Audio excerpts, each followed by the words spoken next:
64টি জেলার মধ্যে 10টি জেলা হলো সবচেয়ে বড়। আমার কিশোরগঞ্জ আছে 7 নম্বরে। এই মাসেই বাংলার পূর্বাকাশে স্বাধীনতার সূর্যকে উদিত করার জন্য আমরা প্রথমে সংগ্রামে নেমে গেছিলাম, তারপরে অস্ত্র হাতে যুদ্ধে গিয়েছিলাম। দিনের পর দিন, মাসের পর মাস, আষাঢ় শ্রাবণের বৃষ্টি পড়া রাতে অমানিসার অন্ধকারে বাংকার থেকে পাঞ্জাবির রক্তের সাগরে চলে গিয়েছিল পাকিস্তান। তারপরে সৃষ্টি হয়েছিল আজকের আমার সোনার বাংলা। সেই বাংলাদেশে আমরা আজকে এখানে বসেছি। মুক্তিযুদ্ধের মাধ্যমে প্রতিষ্ঠিত বাংলাদেশে আজকে আমরা কিশোরগঞ্জে বসেছি। কিশোরগঞ্জ স্বাধীন হয়েছিল 16ই ডিসেম্বরের একদিন পরে, 17ই ডিসেম্বর। এই সেই কিশোরগঞ্জ, সবচেয়ে শ্রেষ্ঠ মানুষ, বাঙালির সন্তান, তিনি যুদ্ধ করেছিলেন মুঘল সেনাপতির বিরুদ্ধে, মান সিংহের বিরুদ্ধে, ব্রহ্মপুত্রের বাণী। সেই শাখার জন্য এই কিশোরগঞ্জে অনেক মহামানবের জন্ম। কবি চন্দ্রাবতী বাংলার কবি, মহিলা কবি, তার বাবা বৃজবংশী দাস কিশোরগঞ্জে এত মহান ব্যক্তি জন্মগ্রহণ করেছে। মুক্তিযুদ্ধের একটা নেতৃত্ব কিশোরগঞ্জ থেকে এসেছে। না বললে এখানে বসে অন্যায় হবে। তার নাম মরহুম সৈয়দ নজরুল ইসলাম, ভারপ্রাপ্ত রাষ্ট্রপতি ছিলেন।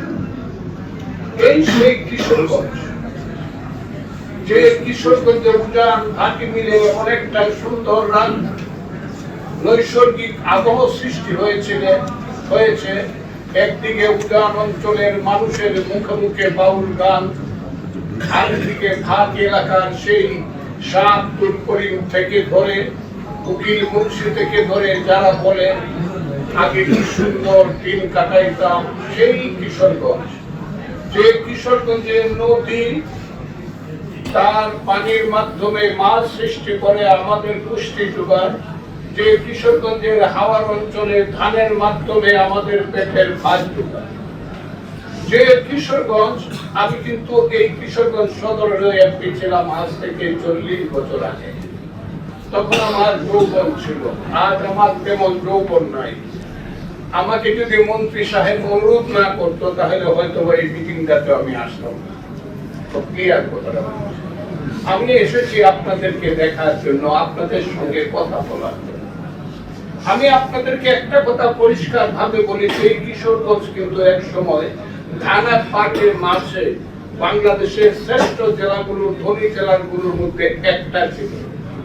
এখন 64টি জেলার মধ্যে 10টি জেলা হলো সবচেয়ে বড়।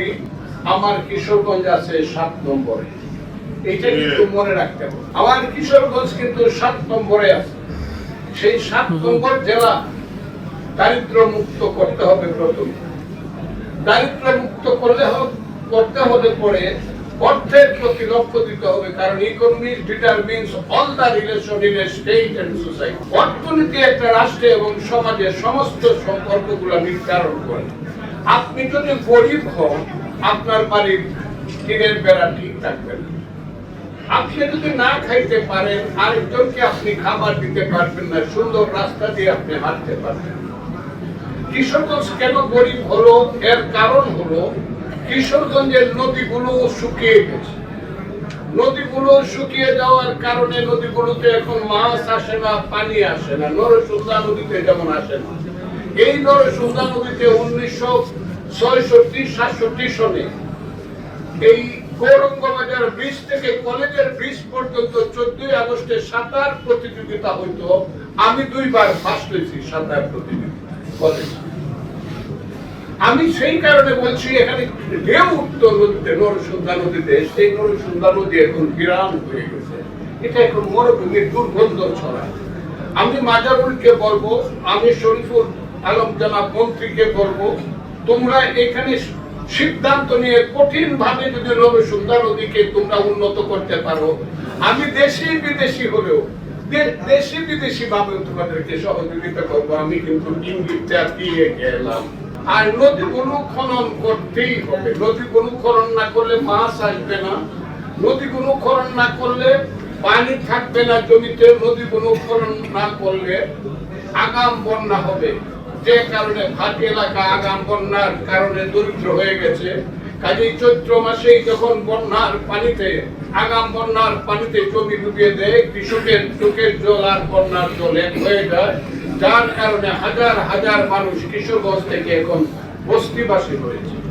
কিশোরগঞ্জের মতো এত বস্তিবাসী আর কোথাও নাই। আগে ছিল রংপুর, কুড়িগ্রাম, এখন কিশোরগঞ্জের মানুষ হলো ঢাকা, চিটাগাং, কুমিল্লা, সিলেটের সবচেয়ে বস্তিবাসী ঠিকানা হইল কিশোরগঞ্জের মানুষ।